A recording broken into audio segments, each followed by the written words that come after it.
What has been the #1 concern with people? Well, right now the water situation that we have going on has been everybody's mind, not just in Charleston, but all over the state. So, my goal is that we should have the cleanest water in the country. That's the future generation, and we can do everything we can, but you have to find the balance between the economy and the environment. We still have to have the jobs, so we've got to find that balance, and people have to come together. And that's what we've got to find. That's what we're working on right now. Are you satisfied with the efforts that have been made so far to we need to do a lot more and communicate a lot better. A lot more needs to be done, and we're working hard. Everybody's working hard. Everyone's is sincere and interested in doing the right thing. We just got to make sure that everyone's moving forward, but we've got to get answers to people. This has got to be safe again, and someone's got to tell us on the national level, the federal level, it's safe. It's safe for expectant mothers. It's safe for everybody. Besides the water problems, what other jobs? It's all about jobs. How do we have an economy? How do we get economy moving?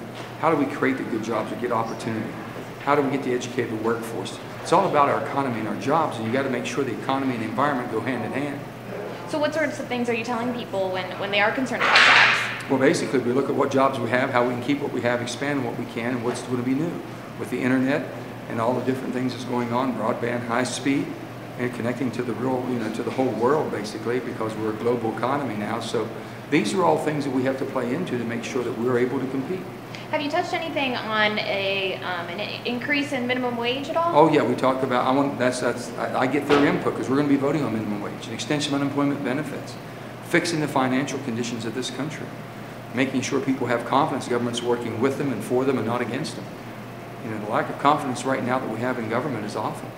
And when people don't have confidence, then they don't feel good about investing and doing things and taking risks or making things happen or creating jobs. It's all part of the whole changes that need to be made. And speaking of confidence in government, where are people's minds with the national budget? Where's your mind with the national budget? Well, we don't have, basically $17 trillion in debt. You can't continue to sustain this, and we sure can't pass on to the next generation. We've got to fix this, and this is what we're working on. It's got to be done. When people want, answers to questions like that, what can you tell them? What can you offer them? Well, I'm a person who's been a tremendous advocate of the Bolt-Simpson approach, which is an all-in approach. That means we got to look at everything, how much we spend, a fair tax system that basically everybody is paying their fair shares. The corporations and wealthy individuals can't hide behind loopholes and offsets and credits. They're paying too. We're creating jobs and incentives to create jobs here in America.